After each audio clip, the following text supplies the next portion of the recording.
ఇంట్లో negative energy అలుముకోవటానికి లేదంటే రావటానికి గల అనేక కారణాల్లో ఒకటి ఇల్లు చీకట్లో ఎప్పుడు ఉండటము అనేటువంటిదైతే, ఇంకొకటి ఎప్పుడు కూడా మన వాష్రూమ్ తలుపులు ఎప్పుడు కూడా మూసి ఉంచాలి. అంటే ఒక్కొక్కసారి పొరపాటున తెలుసో తెలియకో అవి చాలామంది తెరిచిపెట్టేస్తూ ఉంటారు.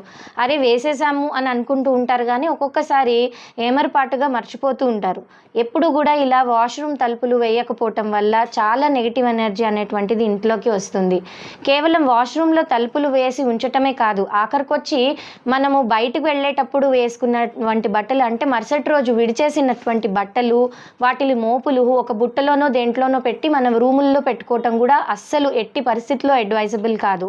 ఇలా ఈ బట్టలు మోపులు లేదంటే చీకటిగా ఉండటము, వాష్రూమ్ తలుపులు తెరిచిపెట్టటము, ఇలా అనేక కారణాల వల్ల ఇంట్లో తెలియకుండానే నెగిటివ్ ఎనర్జీ వస్తుంది.